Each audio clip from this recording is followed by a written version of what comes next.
You know, after 43 years on this bench, presiding over cases that range from the mundane to the downright soul-shattering, I truly believed I'd seen every hidden corner of the human heart, every regret, every betrayal, every quiet act of heroism buried under decades of silence. But on that crisp autumn morning in September, a 92-year-old grandmother shuffled into my courtroom with a secret so profound, so tightly guarded for nearly a century, that when she finally let it spill out, it didn't just shock everyone in the room, it unleashed a flood of tears that even I, with my thick judicial skin, couldn't hold back. What she revealed wasn't some petty family squabble or a simple dispute over money. No, this was a 92-year-old secret that rewrote her entire life story, exposed a family's unspoken wounds, and forced us all to confront what real forgiveness looks like when it's been delayed for generations. And let me tell you, the ending, it will restore your faith in humanity, or at least make you question why we wait so long to say the things that matter most. But before I pull back the curtain on this incredible tale, do me a favor, hit that subscribe button right now. Seriously, click it and drop a comment telling me where you're watching from, because stories like this need to be shared far and wide. Trust me, you're going to want to follow this channel for more moments that remind us what justice, true, heartfelt justice, is all about. I've been a municipal court judge in Hartford, Connecticut since 1981.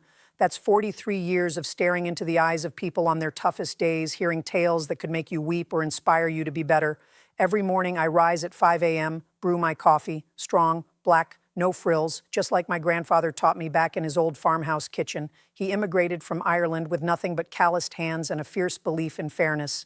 Power without heart is just noise, he'd say. Use it to lift, not to crush. I get to the courthouse by 7:45, where my clerk, Elena, who's been my right hand for 28 years, has everything laid out. She can spot a heavy day from a mile away, and that September morning she gave me that knowing look as I walked in. "Judge, today's docket is light on drama, in mostly fines, a couple of evictions," she said, but then she paused, except for one, an elderly woman, 92, suing her own family for emotional distress. No money involved, just recognition, I think. She's coming alone. I felt a twinge in my gut. At 92, dragging yourself to court? That takes guts or desperation. I sipped my coffee, flipped through the file. Eleanor Thompson versus her granddaughter, Lisa Thompson. The claim, breach of family trust, seeking a public apology, vague but intriguing.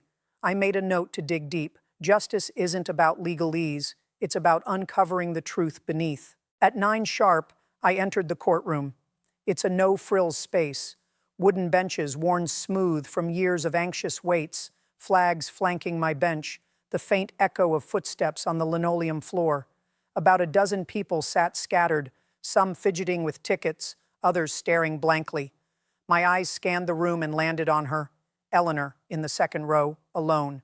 She wore a faded floral dress, sensible shoes, a knitted shawl draped over frail shoulders. Her hands clutched a worn handbag, knuckles white, but her chin was up, eyes clear and steady. No tremble in her posture, though I could sense the weight she carried. This wasn't frailty. This was resolve forged over 9 decades. I started with the routine cases, a landlord arguing over unpaid rent, a young driver contesting a speeding fine with excuses thinner than paper. All the while I kept glancing at Eleanor, sitting so still, like she was conserving every ounce of energy for what was coming. Around 10:30, Elena called her case. Eleanor Thompson versus Lisa Thompson. Eleanor stood slowly, using the bench for support, and made her way forward with dignified steps. Her granddaughter Lisa, early 50s, polished in a business suit, hair pulled tight, stood at the defendant's table, arms crossed, expression guarded. Eleanor reached the plaintiff's spot, looked up at me, and I saw it, a depth of sorrow mixed with unyielding strength, the kind that comes from surviving more than most could imagine. I kept my voice warm, steady. "Mrs. Thompson, I see you're here seeking an apology from your granddaughter for what you call a breach of family trust. Can you explain the circumstances?" She nodded, her voice soft but clear like wind through old leaves. "Yes, Your Honor. It's not about money or things. It's about a promise broken and a secret I've kept for 92 years. A secret that's eaten at me, and now it's time to let it out." The courtroom hushed. You could hear the clock ticking on the wall. Lisa shifted uncomfortably but said nothing. I leaned in. "Take your time, Mrs. Thompson. Tell me from the beginning." She drew a breath, eyes distant, as if pulling memories from a long locked vault. I was born in 1932, in a small town in rural Pennsylvania. Times were hard. The Depression hit us like a storm. My parents, well, they weren't my parents, not by blood. I was given up at birth. Murmurs rippled through the gallery. Lisa's eyes widened slightly. Eleanor continued, her voice gaining strength. My real mother was just 16, unmarried. In those days, that was a scandal that could ruin lives. So, her family, my grandparents, took me in as their own, raised me as their daughter. They told everyone my mother had gone away to visit relatives. She married later, had a family, but we never spoke of it. I learned the truth when I was 18 from a deathbed confession. Keep it quiet, my adoptive mother, my grandmother, begged, for the family's sake. So I did.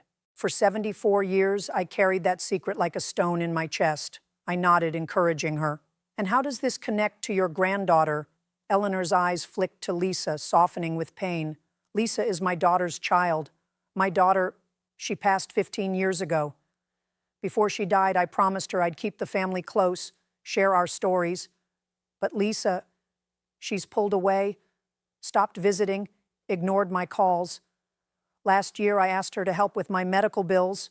Not much, just what she could. She said, Grandma, you're living in the past. Let it go. But it's not the past. It's who we are. Lisa spoke up then, voice clipped. Your Honor, this is ridiculous. Grandma's always harping on old stories. There's no breach. Families drift. It's life. And secrets. What secrets? She's never mentioned this before. Eleanor turned to her, tears glistening. Because I was a shamed child, ashamed of being born wrong. But there's more. The secret isn't just about my birth. It's about what I did to protect this family. The room went pin-drop silent. I felt the air thicken. Go on, I said gently. She reached into her handbag, pulling out a brittle, yellowed photograph, a young woman in a nurse's uniform circa 1940s. World War II broke out. I was 10 when it started, but by 1944 I was 12, lying about my age to volunteer as a nurse's aide in a local hospital. That's where I met him, Private Samuel Reed, a soldier home on leave. He was my real father's brother, my uncle, though I didn't know it then. He told me stories of the front lines, the horrors in Europe. One night he confessed, my birth mother, his sister, had me out of wedlock with a man who abandoned her. Samuel promised to find him after the war, make him pay, but Samuel was shipped back out and killed in action at Normandy. Gasps echoed. Lisa's face paled. Eleanor pressed on, voice cracking. I kept that from everyone, but here's the heart of it. Samuel left a letter for me, hidden in my adoptive parents' attic. I found it years later. It said, Eleanor, your family. If I don't make it, use this to find peace. Enclosed was $500, a fortune then, from his savings. I used it to buy our family home, the one Lisa grew up in. I never told because I didn't want pity, but Lisa sold that home last year without asking, pocketed the money, and said it was just property. That home was built on sacrifice, Samuel's sacrifice, and you threw it away like it meant nothing.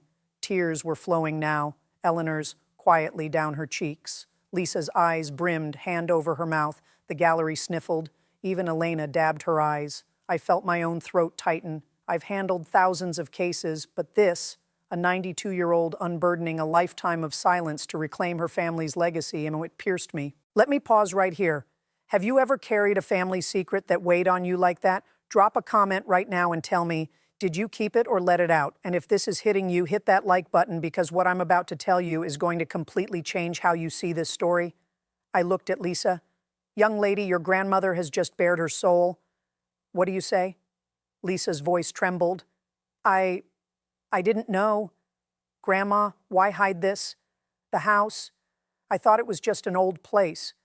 I needed the money for my kids' college. Eleanor reached out a shaky hand. Because shame silences us, dear. But today I break that silence. Samuel died so we could live free. Don't let his gift be forgotten. I sat back, thinking of my own grandfather, who fought in WO2, came home with scars he never spoke of. Secrets like these, they bind us, but they can break us too. Mrs. Thompson, I said, the law doesn't mandate apologies, but justice, Justice demands we see each other. Lisa, you owe your grandmother more than words. You owe her your time, your ear, your heart. Lisa nodded, tears streaming. I'm sorry, Grandma, truly. I want to learn everything. I didn't need the gavel for this. Case resolved through reconciliation, no further action. But as Eleanor hugged Lisa, right there in court, frail arms around her granddaughter, the tears flowed freely. The courtroom applauded softly, a rare wave of humanity washing over us. Weeks later, Lisa wrote me, "Judge, that day changed us. We're restoring family photos, starting a scrapbook with Samuel's letter, Grandma's secret. It's our strength now." And Eleanor? She sent a card. "Your Honor, at 92, I thought it was too late, but you showed me grace. Thank you for letting an old woman's truth be heard. Stories like this teach us, secrets may shock, but shared with compassion, they heal. It's never too late for redemption, for saying I'm sorry, for honoring the sacrifices that shaped us.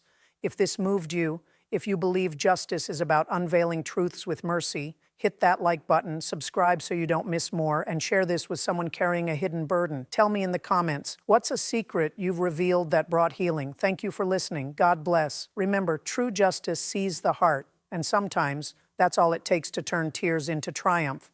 Check out the next video on your screen. I've got another courtroom shocker that will leave you inspired. Take care and be kind. It costs nothing, but it changes everything.